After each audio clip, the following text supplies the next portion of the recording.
रूस की खबर अगली आपके सामने, जहां पर मॉस्को में एक पार्किंग के अंदर बाहर भयावह आग से हड़कंप मचा। आग इतनी भयानक कि देखते देखते 20 से ज्यादा कारें जलकर पार्किंग में लगी आग कुछ ही देर में पूरे परिसर में फैली। आग की खबर मिलने के बाद फायर ब्रिगेड की टीम ने पूरे इलाके को खाली किया और कार में आग लगने से मौके पर यहाँ पर कई धमाके भी हुए और इस बीच हादसे में लोगों की मौत हुई, 3 लोग घायल हुए। तो वहीं कई घंटे के बाद आग पर काबू पाया गया। फिलहाल पार्किंग में आग कैसे लगी इस बात की जानकारी अब तक सामने नहीं आ पाई। और रूस यूक्रेन की जंग थमने की बजाय बढ़ रही है। रूस की तरफ से लगातार की जा रही बमबारी के बीच शनिवार को यूक्रेन ने दर्जनों हमलावर ड्रोन्स को मार गिराया। यूक्रेन की वायुसेना के मुताबिक रूसी सेना ने देश में 67 ड्रोन अटैक्स की। राजधानी कीव समेत देश भर के इलाकों में ड्रोन को मार गिराया गया। संसद के बाहर ड्रोन का मलबा गिरा दिखा। यूक्रेन की वायुसेना का आरोप कि रूसी सेना 67 ड्रोन अटैक कर चुकी है, जिसमें कि 58 अटैक्स को नाकाम किया गया। इजराइल से खबर, जहां पर तेल अवीव में अपनी ही सरकार के खिलाफ लोगों को प्रदर्शन लगातार बढ़ता दिख रहा है। तेल अवीव की सड़कों पर हजारों लोग कैसे उतरे हैं, देखिए तस्वीरें आपके सामने। नेतन्याहू सरकार के खिलाफ नारेबाजी कर रहे हैं। लोग मांग कर रहे हैं कि हमास के साथ सीज़फायर पर समझौता कर लो और बाकी बचे बंधकों को भी रिहा कर दो।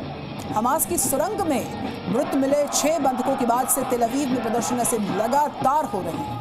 फ्रांस के कई शहरों में प्रधानमंत्री माइकल बर्नियर की नियुक्ति के खिलाफ विरोध प्रदर्शन हो रहे हैं। पेरिस में लेफ्ट पार्टीज ने प्रधानमंत्री की नियुक्ति के खिलाफ रैली निकालकर विरोध प्रदर्शन दर्ज किया।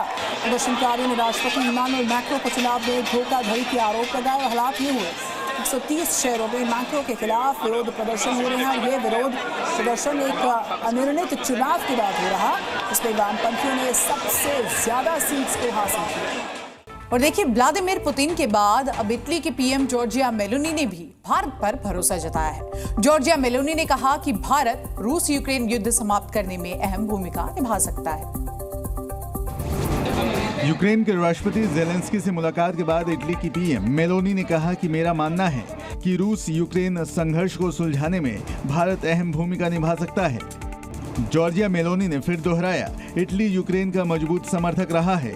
हम यूक्रेन को अपनी रक्षा के लिए लगातार हथियार उपलब्ध कराते हैं, इस शर्त पर कि इन हथियारों का इस्तेमाल केवल यूक्रेनी जमीन पर अपनी रक्षा के लिए होगा, न कि रूसी जमीन पर हमला करने के लिए।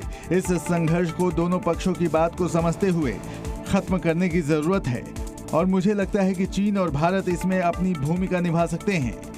मेलोनी की टिप्पणी शनिवार को एम्ब्रोसेटी फोरम के दौरान जेलेंस्की के साथ उनकी बैठक के बाद आई।